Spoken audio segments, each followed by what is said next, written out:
Tonight we continue our gripping conversation with Professor Lorenzo Fioramonti, Director of the University of Pretoria's Center for the Study of Governance Innovation. His most recent books are How Numbers Rule the World, The Use and Abuse of Statistics in Global Politics, and Gross Domestic Problem, The Politics Behind the World's Most Powerful Number, which deal with the political interests behind economic statistics and market governance. During our interview with him on last week's show, Professor Fioramonti pointed out the flaws of using the GDP marker for determining the health of an economy, saying that as a gross indicator, GDP ignores the social, environmental, and even economic cost of any undertaking, and thus, our guest contends, it makes nations blind to the costs of the type of development model they have in place. Costs each national economy will eventually have to pay. Professor Fioramonti's suggestion of a completely new way of looking at our economic reality is gaining momentum around the world. How, therefore, have economic bodies the likes of the World Bank and the International Monetary Fund reacted to this proposition? Well, we have to clarify the history of GDP. GDP was invented 80 years ago, in 1934, during the Great Recession in the United States, and it became a gold standard, an internationally recognized measurement just because the Americans used it to plan the war, and after the Second World War, they managed to influence the rest of the world. It wasn't given by God, it wasn't created by a supranational institution. It was created by a specific group of people at a specific point in time and used as a political tool. Now, after 80 years, we think our societies have changed a great deal. We now care about things that we didn't care about 80 years ago, right? So there must be a way of transcending that GDP framework and getting into a new framework. So, and I think at the moment, there is increasing concern around the world, including in the US, where this whole GDP ideology started, that GDP has run out of steam, that is not able to capture the real value of our economies, because of many reasons. Also because of the simple fact that our economies have changed a great deal. Nowadays, you produce a lot of value by intangibles. The knowledge economy, the light economy, the smart economy. GDP doesn't measure properly any of these things. GDP is a measure invented to measure industrial, old-fashioned industrial production. It doesn't really measure the value that you add as a journalist, the value that healthcare workers add as medics. It doesn't measure the value that the knowledge economy can create, even the highly technological economies can create. So we need to move beyond. It's the 21st century, 80 years later. There is increasing support all over the world, including the World Bank. The World Bank has been criticizing GDP mildly initially in the 80s, even more so more recently. Different measures have been introduced, have been proposed. It's all about taking a political decision. We have the tools, we have the instruments. Now all we need is somebody to take the lead, a group of countries to take the lead, go forward and say, time has come for GDP to retire, and we need new measures for a better economy. And the international institutions would support that because they are aware of the problems of GDP as a measurement of economic well-being. Now, whether the investors, whether the international financial organizations and the so-called global markets will consider that as a sign of progress, it's to be seen. But that's when the politics matters, the capacity of actually leading and saying to investors all over the world, GDP is not helping us achieve what we want. If you're a good investor, if you want your money, if you want your money to reap fruit and to actually have a return on investment, you might want to invest in an economy that is sustainable, that is producing well-being, rather than an economy that is destroying the natural environment and is destroying society. No reasonable investor out there would like to see that happening. Are there any advocates to keep GDP as a globally accepted indicator? And if so, what could be their motives? Look, let me be frank. GDP has given some industries a facelift for many years. Many of the extractive industries, for instance, because GDP doesn't measure the costs of extraction, doesn't measure the environmental costs of a system of production. Of course, if you're digging coal or copper or diamonds out of the ground, all GDP measures is how much money you make out of selling diamonds. It doesn't really measure how much you need to pay to then take care of the environmental costs of that type of extraction. So of course, some industries may have an incentive to say, no, keep GDP, because if you start measuring the costs, you may find out actually that our production is not as profitable as we thought. But there are many reasons why one should be able to look at the overall costs of what we do. Even the World Bank, interestingly, the World Bank has created back in the 90s an indicator called the adjusted net savings. If you apply the adjusted net savings, which basically, roughly speaking, adds environmental costs to the type of things we do, then many African countries have increased their wealth in the past 20 years. The Africa Rising idea disappears because most of our growth is due to the exploitation of natural resources that are not coming back. So if we deduct the cost of what we're doing from the gains of what we are producing, we end up with a negative balance sheet. Now I'm wondering, wouldn't our governments want to have that piece of information to know that maybe we're producing an income now, but 10, 5, 6 years later, we may need to pay the bill, and by then the costs may far exceed the gains. I think our governments need to have that information, and if certain industries are not able to increase their environmental performance and reduce the environmental costs, shouldn't be considered as adding to the economy. So that type of information can help dirty business to become cleaner, can help governments to decide which sectors of the economy to grow and which sectors of the economy not to grow, and can help the economies to diversify. Because if extractive industries are no longer able to produce real value, then governments will have an incentive to say, our economies cannot work like this, we need to diversify. We need to have different ways of producing value. Ways that are not destroying our environment, ways that are not putting a burden on our social systems. So there is a big chance for opposition to this new way of thinking and assessing the true value and cost of something. I think so. It already happened back in 1994. Bill Clinton tried to revise GDP in the US, and opposition came from the coal industry. They didn't want the environmental measurements to be included because they feared that if you started deducting the costs of environmental degradation out of coal extraction, the amount of money made by coal wouldn't be positive. So you would have a negative balance sheet. So of course, like all things in life, there's always somebody who has a vested interest in maintaining the status quo and somebody who has an interest in moving forward. The interesting thing is that I think our politicians, our media, our citizens are increasingly concerned about the lack of sustainability of a certain development system. And changing GDP would allow us to see clearly in which sectors of the economy we are creating value, and in which sectors of the economy we're not creating value, we're actually destroying value.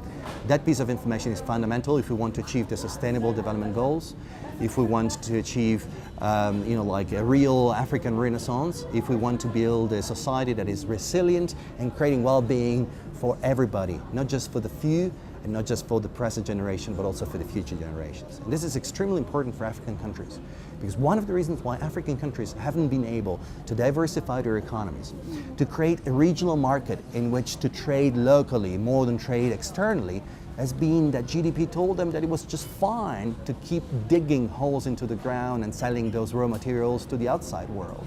That was a very misleading piece of information. That wasn't fine, because these countries were impoverishing themselves by getting rid of fundamental resources and selling them to those out there that made much more money out of it. So that was a very misleading idea of growth. We need another idea of growth with different numbers, different indicators that can allow our governments to do the right thing. If we were to gauge activities on the African continent, factoring in matters such as sustainability and social value, could we really maintain the Africa Rising narrative? Professor Fierramonti makes a very convincing argument as to the more holistic direction in which modern-day economies should grow. And speaking of advancement, next on the show, we hear from the experts on the ways in which we can create a truly international university right here in Botswana. Many hold the view that science and technology is the dividing line between developed nations and those less developed.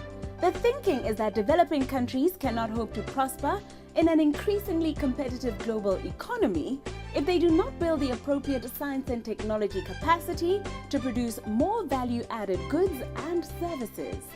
The 2,500-hectare Botswana International University of Science and Technology was established with just these thoughts in mind. A recent visit by internationally acclaimed and highly decorated entrepreneur, consultant and speaker Peter Corbett, facilitated by the United States of America Embassy, provided the perfect platform for First Issues to hear his invaluable insights into the prospects and challenges associated with turning BIUST into a fully fledged international and entrepreneurial university. Seeing that it is an institution that holds so much promise for the nation's economic development. Welcome back to the show, as in this segment we speak to American entrepreneur, speaker and consultant Peter Corbett to hear his views on the prospects and challenges associated with establishing an international and entrepreneurial science and technology university. Our guest is the founder and CEO of iStrategy Labs, a digital agency that develops solutions to clients' problems and brings them to life in the online and offline world. He has won multiple industry awards and accolades. So what challenges and prospects are associated with building an international entrepreneurial university? Yeah, there's so many challenges. One of the challenges is recruitment of talent, specifically for professors, right? So how do you get the best and brightest engineering professors to come to a university to teach your students? But that's a challenge that every university has. I think that Botswana itself has special assets, and so you're going to want to play up those assets to a professor to have them come join you. The opportunities also, they're actually sort of endless. You could go down the list, and if you just look at a specific industry, a specific sector, you could think of agriculture. And so Pt2 is going to have an agricultural focus, I think, within the next year or so. There's a new program that they're starting up. You could just think about how are you inventing new technology focused on hydroponic horticulture so that we can grow produce locally in Botswana rather than shipping it in from South Africa, which I think 80% of produce comes from South Africa. And there's obviously water issues in the south of Botswana, but the north is rich in water. So how do you do agriculture in the south? And that would be through new technology that could be pioneered here. So it's really exciting, I think, to have a university that's focused on engineering in Botswana that has all these opportunities. The international focus is really about making sure you have enough people cycling through, right? And not to just stay focused on the domestic population. You want to make sure you're bringing visiting professors, visiting students. You can have fellows, you can have interns, you can have special projects with global corporations.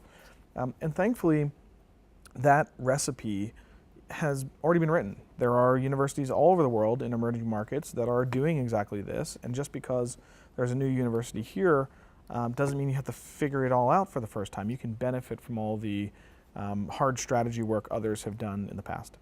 You mentioned assets that Botswana could play up in drawing professors and the like. What assets are you talking about? So first and foremost, you have the technology infrastructure. I know that the internet went down in a big way recently, but you have great infrastructure first and foremost. There are many places that don't. I'm talking about internet and I'm talking about roads. I know there's a problem with a power plant specifically, but you've got great electrification. And then I think you've got really smart people. And you have 90% of Botswanans speak English. That's an advantage in and of itself. And so if you're going to recruit, say, a professor from the United States or England or wherever, they're going to feel like, oh, well, I actually can communicate with everybody. Everyone from the people in the university to someone working at Wimpy's, right? No big deal. So for those of us who aren't too familiar with how a university thrives and grows, what is the value of having this international traffic of visiting speakers and students and all of that?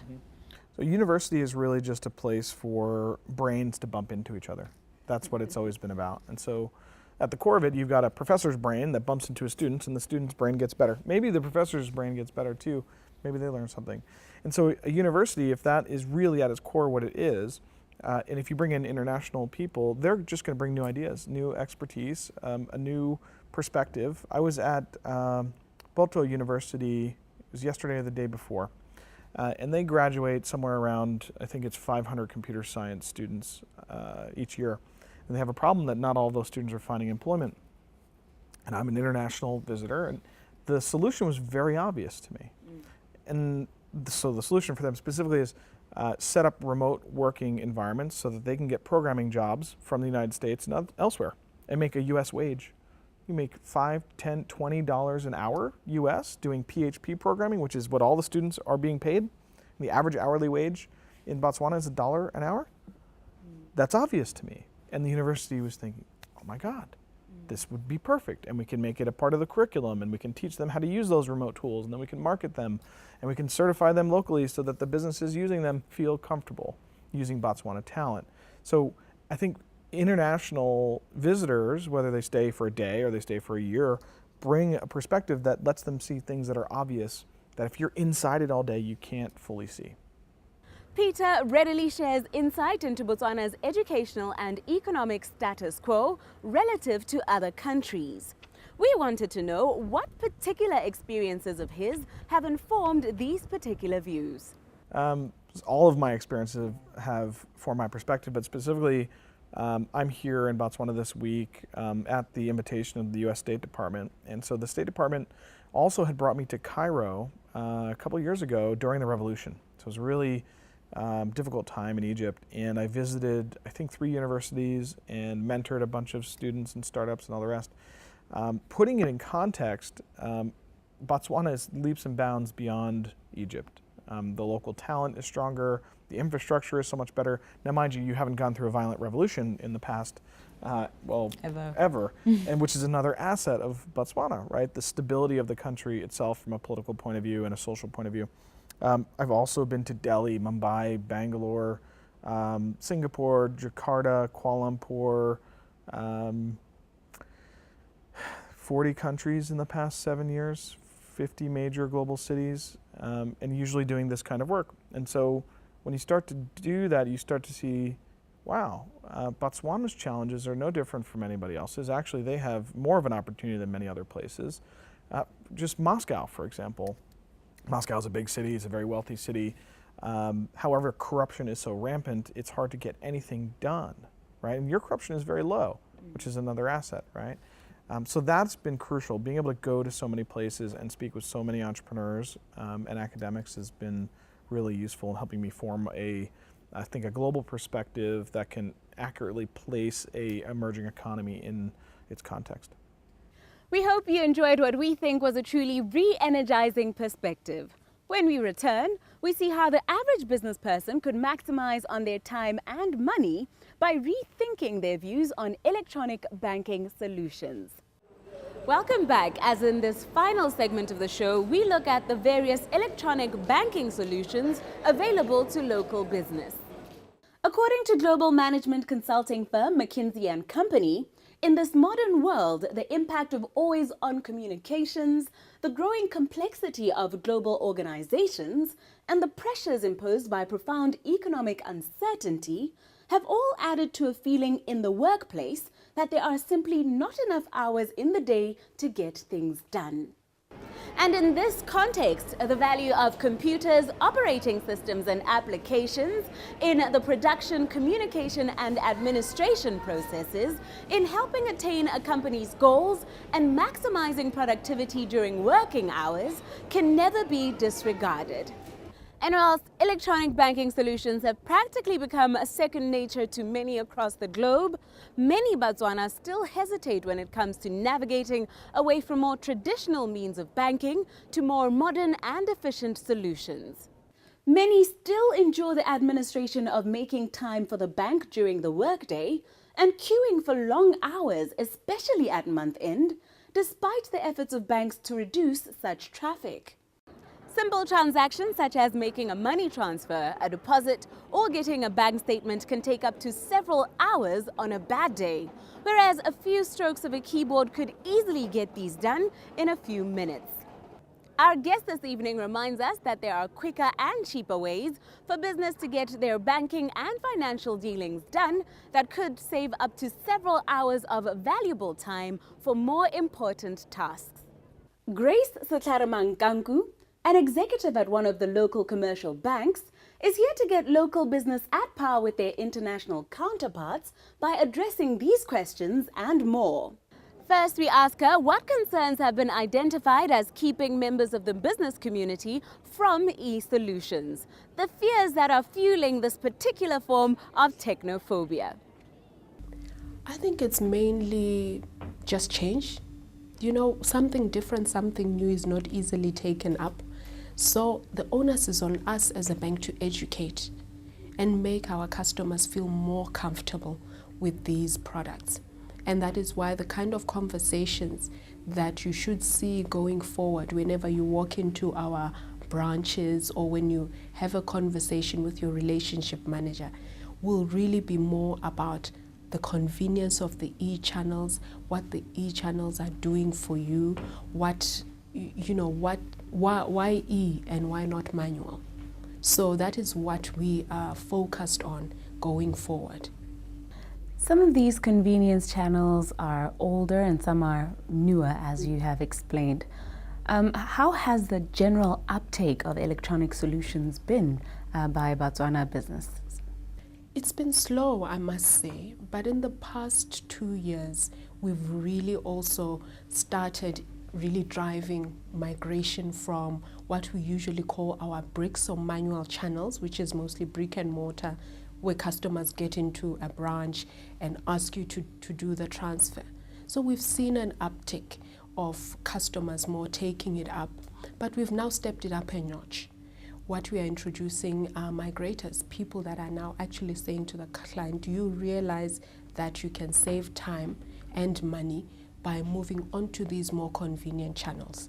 And it's not easy. As you know, anything new or something different that I'm not used to, there is usually resistance. But we have, over the past year or two, we've seen more uptake in terms of these channels.